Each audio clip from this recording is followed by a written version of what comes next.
What is up, everyone? Welcome back to another video today, and in this video I have a special Sioux Falls Regional Airport update for you guys. The special updates are back. It's been a long time since I did one of these things.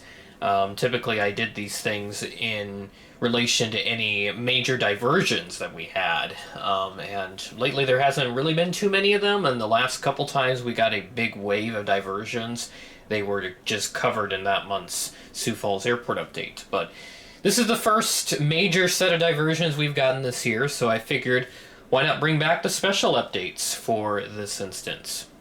So we got a total of 3 diversions on the night of Friday, March 28th, so this would have been just over a week ago now. And this happened as there were storms up in the Twin Cities area. We got 2 Delta aircraft and 1 Sun Country aircraft. And typically we only get just all Delta planes. And I know Delta, of course, is a big Minneapolis hub, so it makes sense that a majority of the flights would be Delta, and then the odds of us getting a Delta diversion from MSP are incredibly high. But in this case, a Sun Country flight got into the mix, so that was very fascinating to look into. And we'll go ahead and take a look at each of those flights as we go about this update, but we do have some regular aircraft to check out as well. I've timed this update to be roughly at about the time when all these aircraft were on the ground, so this is how the airport would have roughly looked like at the time of all these diversions being on the ground. There's a couple extra flights I threw in there as well just to add some variety, and we'll take a look at those as well. So to start off, we have an American Airbus A320 at Gate 3. This is equipped with the IAE engines, so a nice upgauge before our American mainline service goes away. April 4th was going to be the last day of that mainline service, so that temporarily disappearing, at least for the foreseeable future, is a bit sad, but you know, since they're still upgauging it, I mean, like literally days before it's supposed to end, it shows that there is demand, but I imagine they probably just don't have the aircraft right now to fly this route mainline with the once daily that they have been doing, and it's just going to go to 3 daily 175s for now. But this arrived in as Flight 1563 from DFW at 9:43 p.m. ahead of a scheduled 9:44 p.m. arrival.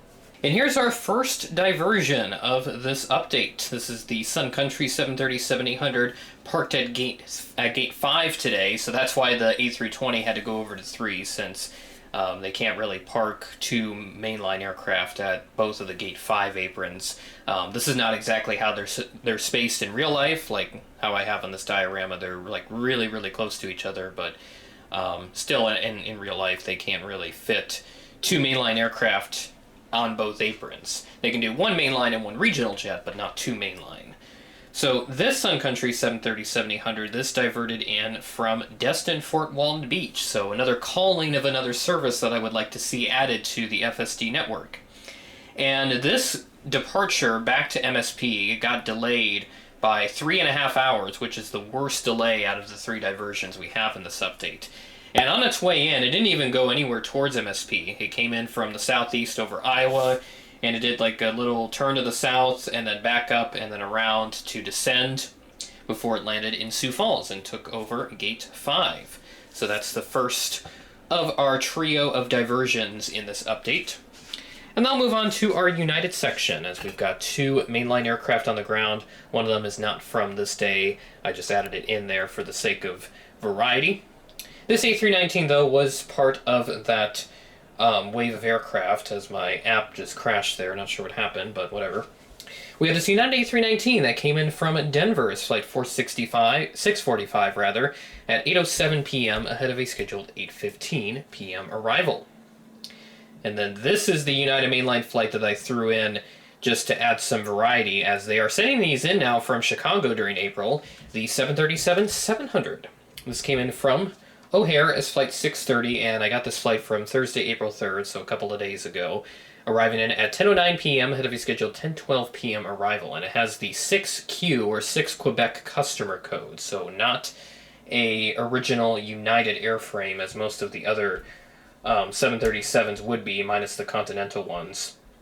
And this was formerly a Copa example, Hotel Papa-1369er Charlie Mike Papa, and United got it in April of 2015. So just over a decade ago now that United has had this aircraft in their possession.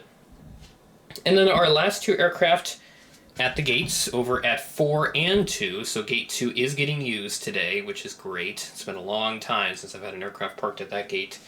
Here's the second of 3 diversions. This is the Delta A320 that came in from Palm Springs, California, arriving in as Flight 1021. And this delay, departing back to MSP, was the least out of the 3, only getting delayed by about an hour or so from its scheduled departure time. So at least the delay wasn't all that bad, but I don't remember exactly what order they were in that they all came in. I think the Sun Country was the last to leave because obviously they were the one that got delayed the worst. So as for this A320, it came in from the southwest over southeastern South Dakota, did a little loop around Minneapolis, and then turned back around and said, nope, we're not going to land in MSP tonight, or at least for now. And they came to Sioux Falls instead, parking at Gate 4, which is the usual Delta gate for our mainline aircraft. And the 319 typically would park here, and then the 320 if it were to be upgauged. And they'll also take Gate 1 as well, and usually the MSP and Atlanta service, they like to flip-flop between those 2 gates, as you've seen in past FSD updates. And then our last aircraft at the terminal, this is the third and final diversion for this update. We have this Delta A319 coming in from New Orleans. This aircraft was delayed by 3 hours getting back to MSP, and this one had the most unique flight path out of them all. So it came in from the south-southeast over Iowa, did a little right turn over the Iowa-Minnesota border around that area. Typically what happens when there's storms over Iowa and Minnesota is the Delta aircraft, just any aircraft going into MSP coming from the south, they always like to fly directly over Sioux Falls, and then they make the turn to the northeast on the way to MSP. But in this case, it was much further to the east. So it did the turn and actually descended into Minneapolis and got pretty low to the ground, even attempting a landing, but it aborted that rather quickly, and then got out of there, climbed to a near cruising altitude, and then diverted to Sioux Falls. And yeah, this is the first aircraft that I remember getting an alert for because it popped up on my jet tip on my iPad that night, and I'm like, okay, wow, you're getting some diversions here. Now, I would have gone out and caught these, but it was already dark by that point, so I just didn't see any incentive in catching these, unless it was something like a 757 or, one of the the transatlantic planes, if they were to divert here, then I would definitely make it a priority to go out there regardless of the time. We almost had an A330neo a couple years ago, but they landed in Minneapolis anyway because the weather conditions must have improved from the moment that they said they were going to divert to Sioux Falls to the moment that ATC must have radioed in and said, hey, weather's a little better here in MSP, do you want to land here? And the pilots must have been like, yeah, sure, we'll certainly take that. So those are the diversions that we have at FSD today. A pretty typical lineup, I would say, for diversions. I've been tracking these for several years now, and this is definitely what would be typical of any major wave of diversions that the airports across the upper Midwest would get. Fargo typically gets a bunch, and then Madison, Milwaukee, Des Moines, Omaha, Chicago, those are some of the other common airports I see MSP diverted flights go to, and then FSD we usually just get whatever like the narrow body stuff is, because we can't handle a wide body jet at the passenger gates. They're not equipped to handle anything larger than a 757-300.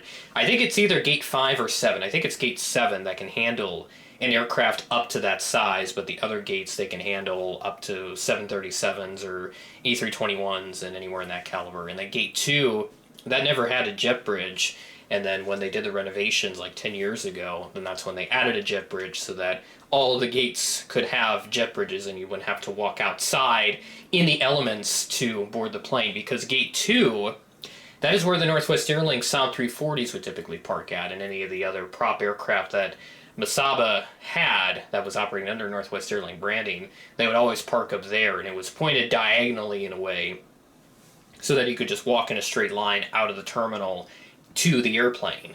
But now it's all nosed in, like how it is at pretty much all airports these days. So those are the major changes that have happened with our operations at FSD over the years. And I cover more of that in the Retro FSD project. Got a whole playlist for that, so go check it out if you want to see the various updates I have done on FSD over the years.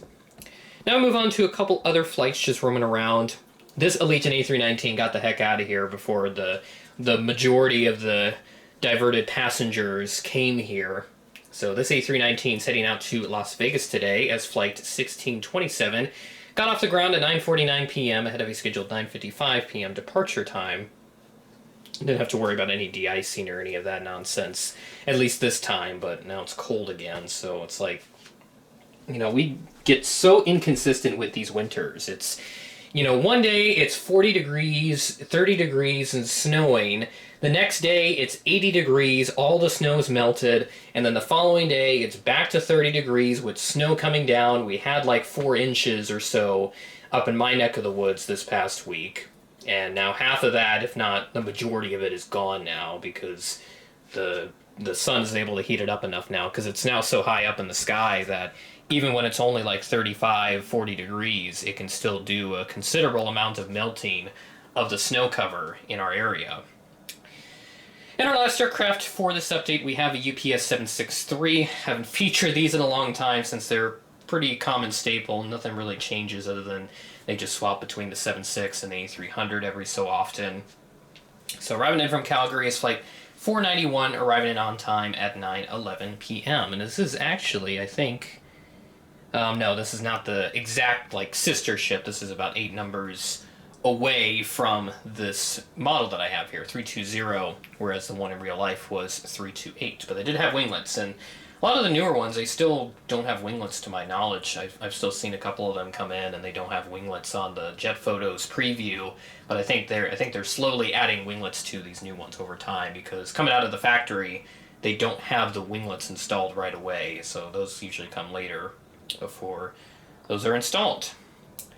So there is our special FSD update for today. Just a nice filler for the weekend, just to give you guys something to watch on the weekend here, since the last weekend I didn't have anything, and the previous weekends before that there was usually an unboxing or something. But I'm trying not to buy anything right now because I want to save up for Airliners International in Atlanta this summer and do some other fun things as well.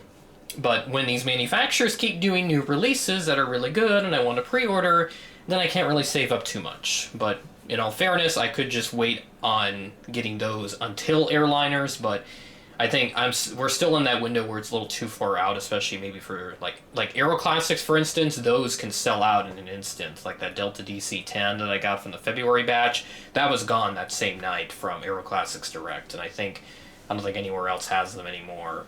For retail price anyway.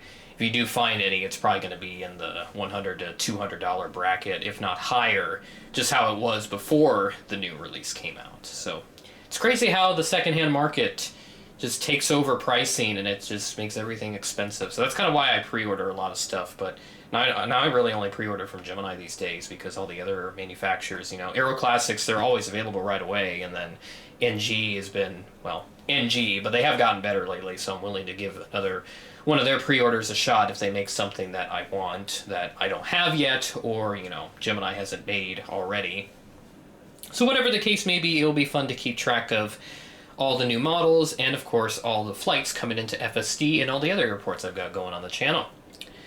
With that being said, that is the end of the video. Thanks for watching, and I will catch you in the next video.